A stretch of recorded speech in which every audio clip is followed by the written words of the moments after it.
Voilà, c'est ici qu'il y a à peu près 3 ans, j'étais poussé à bout au niveau professionnel. J'ai fait une crise de nerfs. À un moment, je me suis même caché en dessous de la table en tremblant. Et c'était pas un très beau moment. C'est là qu'a commencé mon burn-out.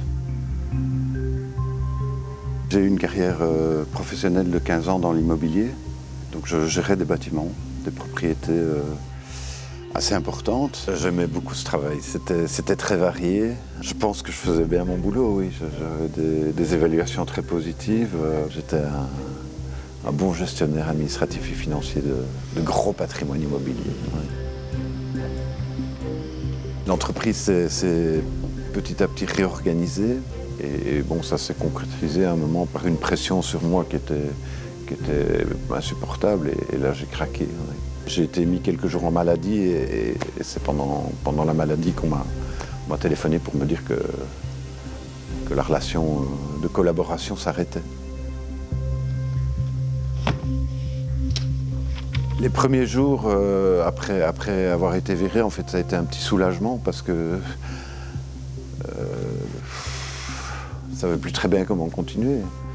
Et puis on réaborde le marché du travail, mais en ayant quand même fameusement perdu confiance en soi. Et donc il y a une accumulation de choses qui fait que la spirale, elle a l'air de tourner de plus en plus vite et d'aller de plus en plus bas. Et donc après 6-8 mois, j'ai vraiment touché le fond. C'est-à-dire que j'ai été à un moment jusqu'à penser que je devais remettre en cause ma vie.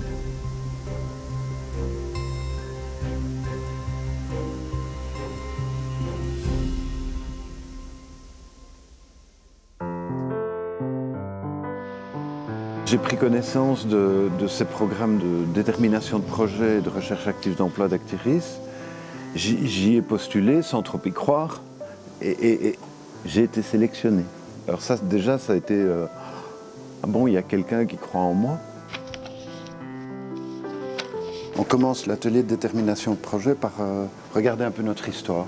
C'est un moment intense pour tous les participants au projet que de se replonger dans leur histoire. Et voilà, d'arriver à en parler à d'autres aussi. Les autres vont être un élément aussi révélateur qui va te renvoyer tes compétences ou tes qualités que toi, tu ne vois parfois plus toujours très clairement. Est-ce que ça n'avait pas été difficile pour toi de trouver l'expérience dont tu étais fier? C'est vraiment ça, c'est raconter un événement, professionnel ou pas. Là, en l'occurrence, c'était quelque chose de plus professionnel, mais dont tu étais fier et puis dégagé. Et je me souviens que tu avais été surpris par toutes les qualités dégagées. Ça a été une période où j'ai dû accepter que pour moi, l'immobilier, j'ai fait le tour. Et donc c'était lâcher pour essayer de retrouver les compétences qu'il y avait derrière. Et puis au départ de ces compétences et du regain de confiance en moi, rebâtir un projet professionnel. J'ai retrouvé des photos en fait des moments très, très durs, quoi. Oui. Ouais, il y a du changement. Ça a été vraiment, je le dis, ma planche de salut. Et donc ça a été la première étape d'une reconstruction qui est plus large, qui n'est pas seulement professionnelle. Ma première expérience professionnelle après ces durs moments, ça a été un contrat de remplacement en fait, ici à Bruxelles Environnement, dans les matières de la mobilité d'entreprise, matière que je connaissais de par mon engagement associatif.